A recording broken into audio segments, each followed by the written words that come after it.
And I'm in love with the good life. Can't give it up. Make it to the top. Keep climbing. I wanna live it up. The good life. I'm coming up. I'm coming up. The good life. Good life. Oh, good life. Good life.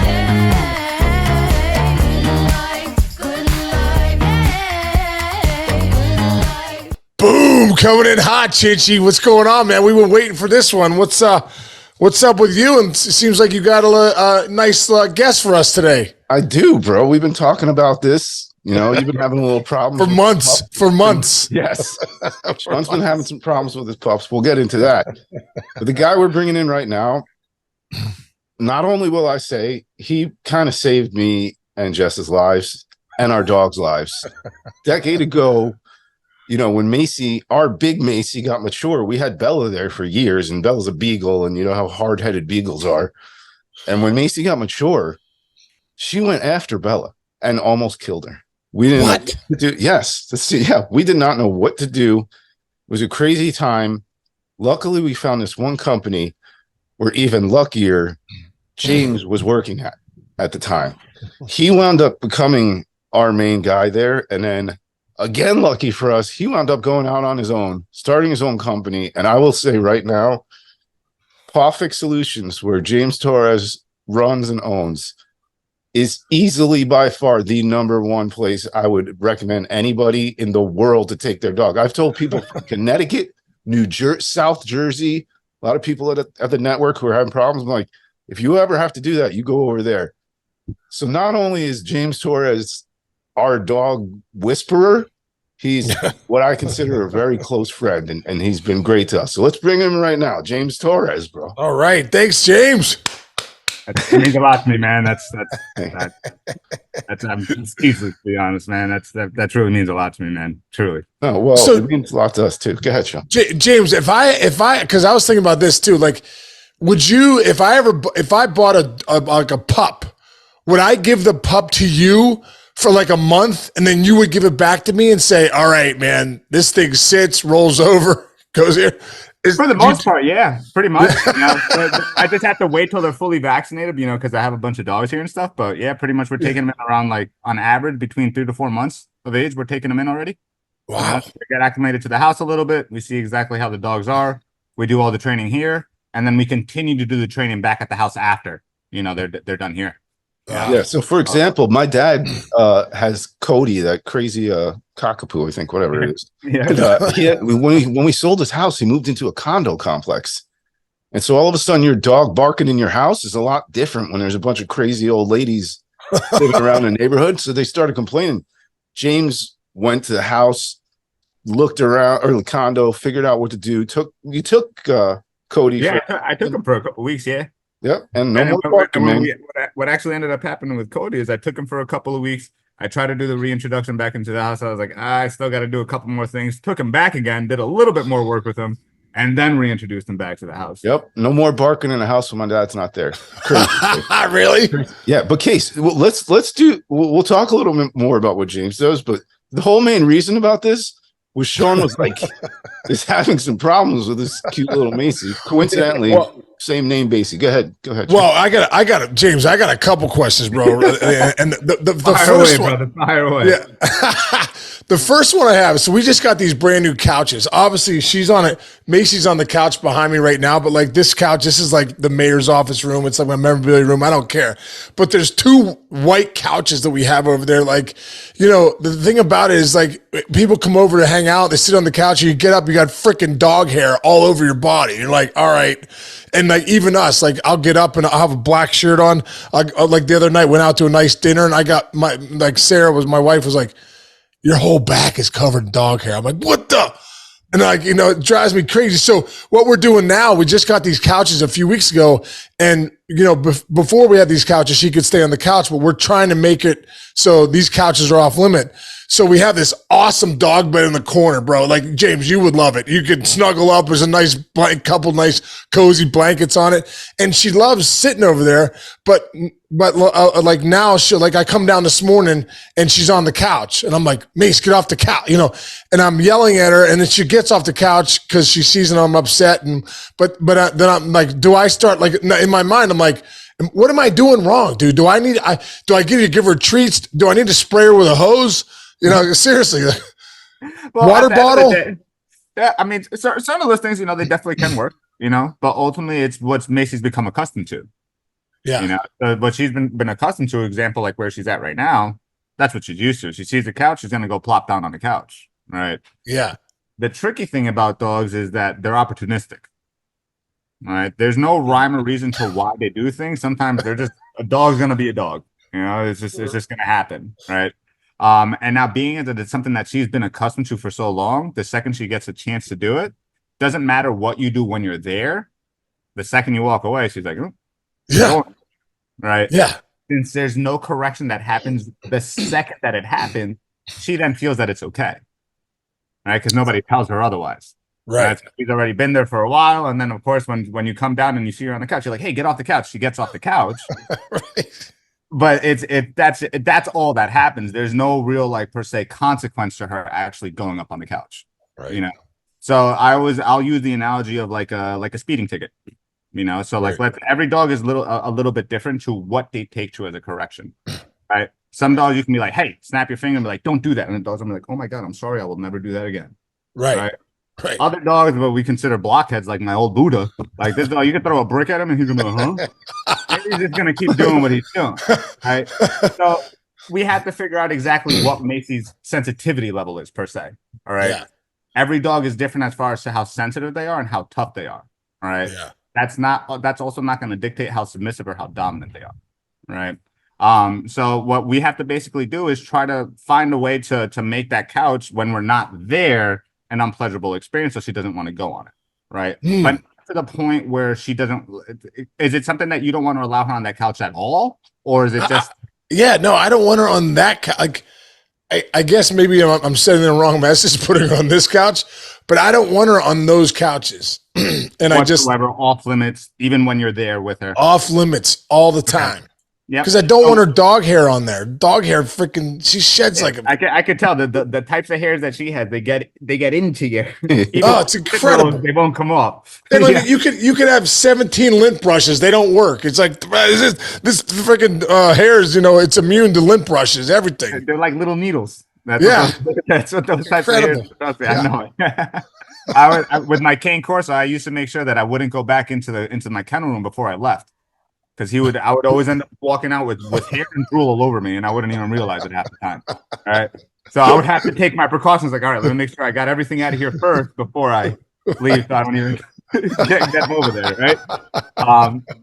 But yeah, the reason I'm asking about the couch, if she's going to be allowed on it at all, dogs they will understand as far as where they actually are allowed to go on and where they're not, right? Yeah. So they will learn those boundaries, all right. The tricky thing is that with the couch, right? I'll use my cane Corso as another perfect example. Of course, if I was there and I had company coming over, he wasn't allowed to be on the couch. Right. He's a 170-pound dog. He's trying to sit on everyone's lap. And I was just like, hey, get off the couch, right? And he knew very well to like basically ask before just jumping on the couch. He would literally just go and he would put his head on the couch like this, and he'd look at me. He's like, "Can I go up?" And I try to step up. And then he jumps right up on the bed, on the couch, or I'd say, all right, Titus, no, not right now. Go to your place. Right. Which is the dog bed. Right. So that place command is also going to come into value as well, too, and to basically teaching her that, hey, we don't want you to go on the couch. We want you to go here. All right. But again, she's going to do that when you're there. Yeah. The second you walk out that room. She's going to do. Yeah. And she knows when I come downstairs in the morning and I go, Mace. That's all I have to say. Boom, she's up off the couch. I'm like, get to your bed, and she'll get right off into the bed. Like, so, I know she knows. Mm-hmm. Again, this is why I said I use the analogy of a ticket with speeding. Right? We all know we're supposed to speed, but we sometimes we do it anyway. Right? So now let's say a speeding ticket was only $1. Right? Are you still going to speed? Yeah. If your insurance rates didn't go up and things like that, it's like, yeah, $1, yeah. It's gonna inconvenience you for the moment when you get pulled over. Right. But if there's no actual real consequence, the chances of you doing it again, Yeah. pretty likely. Right. So what would I do? Like, I was thinking about getting a water bottle out and spraying her, but I don't want to do. I kind of feel bad doing that, but I'm like, is that bad? Is that abuse? No, it's not abuse, right? Because you have to what you have to do is you have to take as far as how dogs communicate with each other. Yeah. Right. We communicate with words, right? Right. Dogs, the way they communicate with each other is through body language and through a system of basically corrections, right? Mm-hmm. So let's say a dog tries to jump on Macy's back and Macy is not too comfortable with that. Macy will probably turn around, give a quick little tap like, hey, I'm not too comfortable with that, right? Now, that correction that a dog gives at that point isn't to necessarily hurt the dog. It's just to communicate with them like, hey, I don't like that, because, again, they don't have words, right? That's the way that they're going to communicate that sort of thing, right? The human equivalent of that would be smacking your kids away from a hot stove. Right. You know, the kid's hand's about to touch that hot stove. You're like, hey, don't touch that. Right. You know, you have to react at that point because the kid's about to touch that hot stove, right?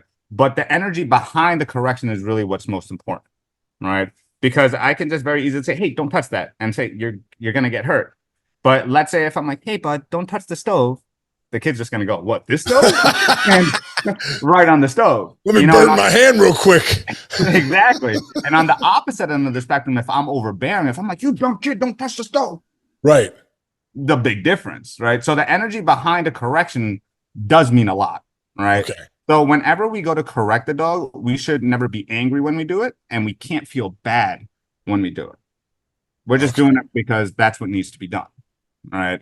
So that's where the word abuse can come into play, that if we're doing something to correct the dog because we're frustrated with the dog, then yeah, it's abuse because we're basically channeling frustration through that correction, right? Yeah. So the correction does always have to stem from a place. We can't be angry when we do it. We just have to understand that that's what has to be done, right? Now, to what the dog takes as a correction, again, that's going to vary with every dog, right? Some dogs are pretty sensitive, like, hey, don't do that, get off, and they'll never try it again. And like I explained to you before, my Buddha, you could throw a brick at him, and he's just going to keep digging the hole, right? So we have to try to figure out what's going to suit best, you know, for Macy, right? And usually one thing that I like to do when we're not there, because again, the dogs are always opportunistic, there's something that's called a scat mat, right? Which it's typically used for cats, right? You would put that, it's just like the little flat mat, and then once the dog jumps on it, it gives off like these little tiny static clings, almost like, you know, like a little static shock, not an actual voltage or anything like that, right? It also gives off a tone. Right, so it gets on there, it gives off like a little beep, and then if she stays on there, it'll give off that little static, and then she learns to get off. Right. So it just basically applies that the couch is basically lava. You know, or touch it, it's something that's gonna happen automatically. You're not gonna actually have to be there to do it. Right. So do I put the scat only when I leave? I put the scat mat on the couch. Correct. Mm-hmm. Okay. Now you would and it literally just rolls right up. It's just like a little mat. You could leave it right there, you know, and then you put it behind like a pillow or something like that, so nobody actually sees it. And then when you leave, roll it right out, and then she's gonna know you're not going. Sean's actually taking notes here. You could taking notes there, Sean? Yeah, I'm taking notes right here, bro. I love to see it, man. Right. And then other things that we could try to do is kind of set her up to fail. All right. And what I mean by that is that we know she's gonna jump on the couch the second you walk out the room. Right. Yeah. Dogs don't know what FaceTime is. They don't know what Zoom is or anything like that, right? They don't know if we got a camera or anything. Oh, I could put one of my cameras in. I could talk and say, Macy, get off the couch. Literally. All right. The best corrections with the dog is they're gonna work the best when the dog thinks that they're gonna be able to get away with it. Like, they're out of the room, I can get away with anything. Yeah. Next thing you know, all of a sudden they hear your voice. The second that they're doing that bad behavior, they're like, "Whoa, what the hell was that?" I remember the one time my mom caught me cutting class. Right, I went down to the deli, and you know, like she was at the deli that I always go to. It may have just been coincidence that she was, you know, but trust me when I say I did not cut class for a while. Right? It was just because I thought I was getting away with it, but next thing you know, she's there. I was like, oh, never doing that again, right? So with dogs, it's very easily in the sense to kind of manipulate them into thinking that we're still there. Yeah. Right? Ultimately, they feel that they can get away with it when we're not there. Right? Yeah, I'm gonna do that. That's a great idea. Put the Ring camera. I'll put the Ring camera right on the couch. Yep. And like I said, and sometimes with more sensitive dogs, sometimes a simple sound that kind of spooks them a little bit when they get on there is enough to scare them. Yeah. I have a client that literally like the dog jumps over everything. They've had different style baby gates of everything, but it's this little mini Aussie and it just springboards right over that thing. You want to know what's stopping the dog from now jumping over it? What? The robotic vacuum. Oh, really? They literally just have it set, the charger port set up right there. The dog's terrified of it. That's so great. So there's no gate there whatsoever, but the dog doesn't want to go. Now it's like the people say, "Oh, it's you're scaring the dog." It's like, well, to set a boundary and for them to respect something, I kind of to kind of, and if all it takes is me simply just putting a vacuum there, then yeah, that fixes the problem in and of itself, right? Yeah. Okay.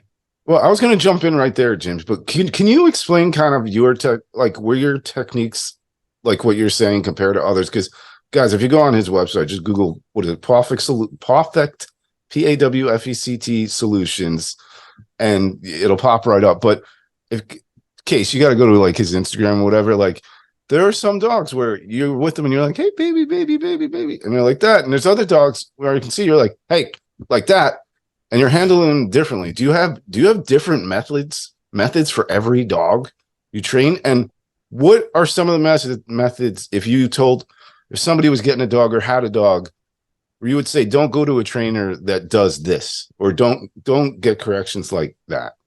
Yeah. So what ends up happening nowadays, I mean, the dog training world has just become very politicized, to say the least. For some reason, it is now not okay to tell a dog no.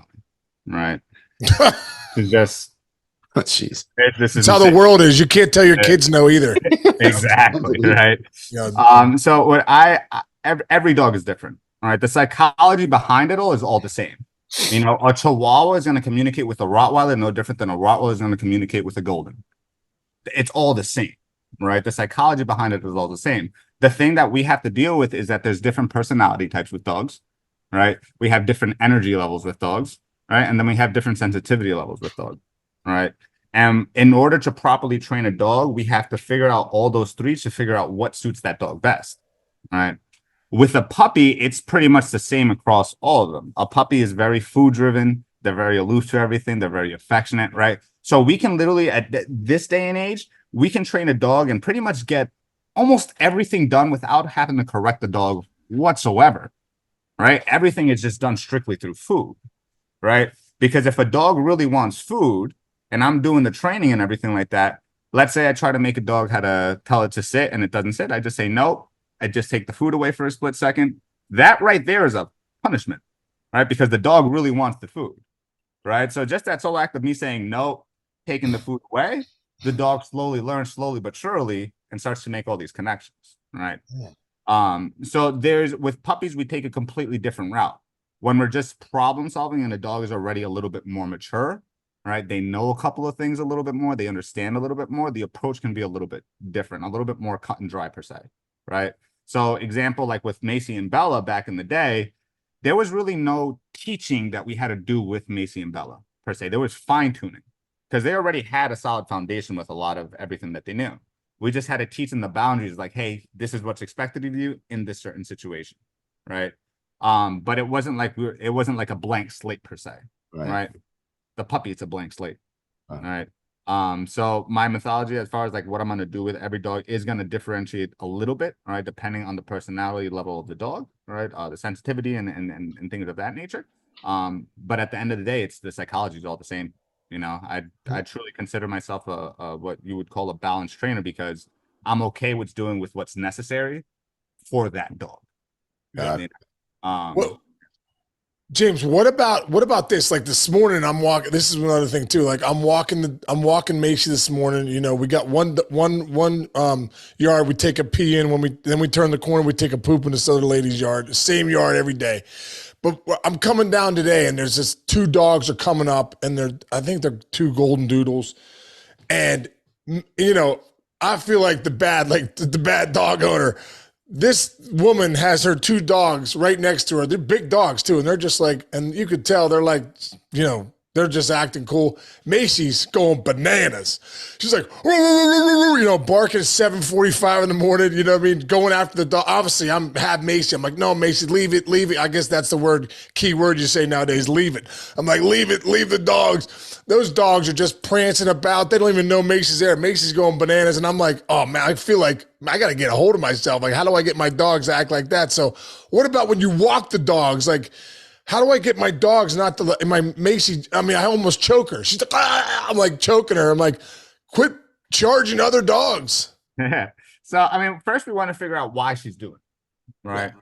So, leash reactivity, it's she wants to smell butts. She wants to smell dogs' butts. So it's why she's doing it. It's probably stemming more from frustration more than anything, right? Yeah. But the tricky thing that when a dog reacts on a leash, like does she react that same way if she were off a leash to a dog? I don't know. I've never had that happen before. I've never had her off a leash. But like, I think she would. I think she would. Is she social with other dogs? Like, yeah, she's really social. Yeah, she loves smelling butts. Perfect, right? To me, what it seems, what usually ends up happening. That's how Chinch and I interact. sorry. It was there. Keep going. Sorry. Now what typically ends up happening a lot is that the dogs, they're frustrated because they're being held back. Oh, okay. So then you get this outward reaction, right? And it'll be barking, it'll be growling, it'll be lunging, it'll be the whole nine. It'll look like this big fiasco, right? Yeah. Might look vicious half the time because depending on the size of the dog and the loudness of the bark, it might sound crazy, right? Yeah. But a lot of the times it's usually that. All right. It's usually either the dog is frustrated because it can't interact with the dog and it's being held back, or it's actually afraid of the dog and it wants to try to get that dog to go away. It's very rarely that the dog actually just wants to kill the other dog. Happen absolutely, but usually it's one of the first two, So we want to figure out exactly what it is. Like I said, I think that's probably a little bit more frustration that she wants to go and sniff some butts. Right? Well, there's one dog. There is one dog. There's this one neighbor we pass, and it's got a big Newfoundland. Mm-hmm. It looks like, obviously those things look like bears. Yeah. She has no reaction. She just stares forward and walks. She's like, doesn't bark, nothing. It's the only dog she doesn't go after. I'm like, oh yeah, I see what you're doing. You know what I mean? Yeah, so dogs are in constant communication with each other just through body language, right? Yeah. So it can be a couple of things. It can be an intimidation factor because of the size of the dog, right? Yeah. Newfies are very hard to get a read on their face because they're all black. So you can't really tell like the nose is going or if anything like that. It's hard to get a read on those dogs sometimes, right? Especially with another dog.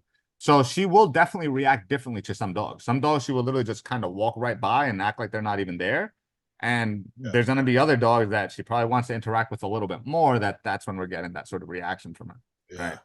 Right. What are you walking on right now? Just like a regular just a regular collar. Yeah.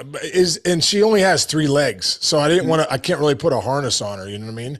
Yeah. But harness would just make it worse for you. Yeah. So is there any way to get her to not do that? Or is that just, it is what it is? No, there definitely is. There absolutely is. All right. We want to work her in controlled environments first so we can teach her exactly what's expected out of her, right? We want to make sure that she can walk calmly by her side when there's nothing else going on around, right? Because if she can't do that, then she definitely can't nail it outside, right? Yeah, Right? She does that. Even what we do with the board and train, like right now I'm in the kennel room, in my kennel room right now, there's 10 dogs in here. You wouldn't be able to tell. Right. And my trainer's right back there just working with all the dogs right behind all this, literally surrounded. There's 3 dogs literally right here. Right. Yeah. But what we do is that we work with the dogs initially in a controlled environment first. All right. Where we're controlling everything around them. We're able to teach them everything that we want to teach them. Right. Once we get that down packed, then we start to go outside with them. All right. We start to go outside, start to raise the level of distractions a little bit more. All right. Once that happens, then we start the real world scenario stuff. All right. We taught them everything we could in a controlled environment. Now it's try to take what they've learned and now to bring it out to the real world sort of thing. Right. So it's like situational training per se, and then we're just trying to, in those controlled settings, we're trying to recreate the sorts of scenarios that are going to happen out on the walk. So I'll have my main man, Sergio, he'll be working with the dogs, and then I'll bring another dog out, for example, or we're trying to recreate those sorts of scenarios. And of course, in a controlled setting to teach the dogs first, which makes it easier that when I now go out on a walk and that sort of thing happens, the dog already kind of knows what to do. Yeah. Right? Okay. That's the way that we like to do it. All right. it takes a little bit longer, but it's much safer on the dog's head. All right. Yeah. Because I could very easily show up right now with a prong collar, fix all that problem in one shot, no problem. But that's just kind of masking the problem, right? If she doesn't know how to what she's supposed to do in that scenario, it's just suppression, and that's not really what we want. All right. Yeah. I want to teach her like what we want her to do, and then find the proper way to communicate with her. And when that situation happens, like, yo, pay attention over here. All right, not that over there. Right. But yeah, that's definitely something that can definitely be fixed for sure. Yeah. Okay. And I got one other question I have. Dude. What about like feeding her like some like a real food, like a chicken, steak? Is that okay? I anytime I go out, my dogs are always getting something nice. Are they? What you wanna watch out for is where you're giving it to them, right? So let's say, for example, if you're giving it to them while you're eating, expect them to eventually start to kind of shark around the table waiting for you, right? And basically start to quote unquote beg. All right. So there's certain human foods that we can't give to dogs, but whenever I do give my dogs anything fancy, I just give it to them with their food. You know, so like put it in their food. Yeah. You know, just so it's just a little extra, something for them. But that just avoids building the habit of them trying to like quote unquote beg. Yeah. It's just like, oh, he's gonna give us something. We just gotta wait for it. Yeah. My dog, when I give it to, I usually give it to him at the table. Next thing you know, the dog's under the table. Yeah. It's while we're eating, and I have to be like, get out of here, Mason. You see, it's my Labradoodle with my mom. My mom's always, whenever she's cooking, she's throwing him carrots and stuff like that. Whatever she's cooking, she's always, doing it. But the problem is that he has a very sensitive stomach, right? Yeah. So then she'll be giving him something, and next thing you know, he throws up. And then I was like, why is this dog throwing up? And I was like, because you give him something. Like, no, I don't give the dog anything. Like, I'm like, Mom, everyone's at like Thanksgiving dinner, like everyone's sitting at the table and the dog's by one person. Sitting there just looking at her. Right. That was one of the things too. I think the last time I did give Macy some food at the table, is she was like diarrhea all night long, like every hour, like coming in my room like 3 o'clock, 4 o'clock. I didn't sleep at all. So now I'm so scared to give her real food because I'm like, I don't want that again either. Like I remember it was like winter time too. And I'm like outside, I'm like freezing. I'm just like, go to the bed. And then, they're not going to the bathroom. Yeah, it's just squirting it like the fake fart would scare, like, and she'd be like, and then she'd look at me. I'm like, are we diarrhea? Are we farting? What are we doing? It's 3 a.m. Why am I out here with the moon? The look of despair on their face when they're just like, they're just squatting. They're looking at you like, I don't know what's going on, Dad. That's so true. I feel so bad. They're just looking at me. She's like, why'd you give me that? Why'd you give me the peppercorn steak with the freaking blue cheese dressing? I'm like, I don't know why I gave it to you either. We're both paying for it. Yeah, that's why I said that's why also it kind of helps out putting it in with their food, because the rest of the food kind of helps take kind of covers it up. Whereas if you just give them that direct thing and they only have that sitting there, that'll definitely a little bit more of those happen in the end, for sure. Oh God. Well, dude, James, this is the stuff I needed to hear, brother. I appreciate this. This is great, man. For you. Sure. Chinch and I have been going back and forth for a while now, where he's like, we're gonna get James on here to help us out. That's because half the time it's selfish for me, James, because we do the show, we talk a lot of baseball and this and that. And he's gotta be like, hold on, Chinch, hold on. And he runs into the other room, Mason, get on the couch. So it messes up my edits. It takes a while. I'm like, I got a guy. We're gonna take care of it. But listen, what's that?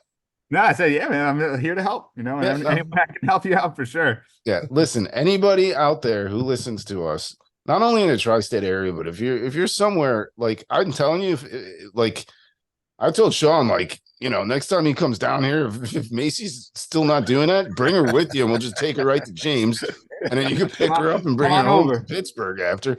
But everybody out there who's either getting a puppy or having trouble with your dogs, Pawfect Solutions, James is, I'm telling you, James, you really have been a lifesaver to me and Jess. We really love you. You really, the last half of Bella's life was with Macy. And, oof, get choked up a little here, but it's because of you and what you did and how you corrected them and got them to work out so well together, and they were best friends for the rest of their time. So I really appreciate you, and Appreciate you, Anything man. we can ever do for you, we owe you a what is it? Gratitude, a debt of gratitude. So Yeah, that's man. my You're truly one of my day ones, man. Truly, like it's crazy to think about how much time has actually over a decade. Yeah, Over a it's insane, decade. man. It's insane, man. Yeah. It's Time really flies. time truly does fly. Like Yes, sir. poof. Well, I'm James. I appreciate it, man. I just know I'm going to get a scat mat tonight. Go it up. And, They got it right on Amazon.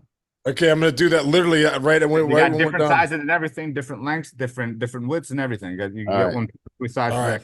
That's going to be the first thing I try, Chinch. All right. That's the quick fix right there, buddy. All right, perfect. All right. And the ring camera. I'm going to start Yeah. yelling if she's on the scat mat. It doesn't bother. I'm just going to yell at her on the ring. I'll send Rich over the camera that I use for in here. Okay. Full panorama. It's cheap on Amazon. It's like $50. Oh yeah. Send me that. Amazing. Okay, Amazing. awesome. Awesome. All right, guys. man. It's been a Thanks, pleasure. James. Have a good one, brother. You too, guys. Yeah, that was awesome. Did you learn? Dude, did I learn? I got a scat mat. I got a ring camera coming. I'm not gonna be scared to use the water bottle now. You know, if Macy needs to spray in the face. There you go. What else you got? You took so many notes. I know, dude. Look at this. You're happy right now, right? You probably. I forgot to ask about eating. Macy sometimes will eat the garbage. Like when I'm out, I'll come in the next morning, the garbage will be all over the kitchen, and I'll look at her. Dude, she'll know she's in trouble too. She'll look at me like, I'm in trouble. I got in the garbage. That's separation anxiety, but I'll ask him. We'll follow up on it. All right. Well. Yeah, I think if I was a dog and you left me alone and you left the garbage out, I'm getting the garbage too. It's funny you say that. Macy was never like a foodie. And, from Thanksgiving, I've been putting some garbage out, waiting to put it in. Like I've been catching up on garbage. Yeah. Yesterday, she was out.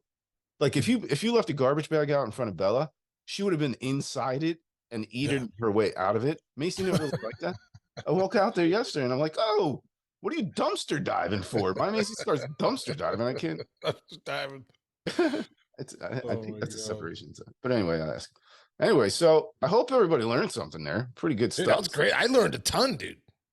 Yeah, I'm telling you, this guy, he really saved us, man. He really did. He saved our whole family dynamic with all the dogs. So, all right, man.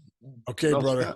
Awesome. Nothing, man. Just I'm gonna go take Macy for a walk, I think, and see if she. There you go. I am. I actually gonna get that scat mat right when we hang up to Amazon. I'm sure you are. That camera. He said, text me that camera. Oh, here. He might have already get that camera too. I got that. All right, send me that camera too. We got panoramic.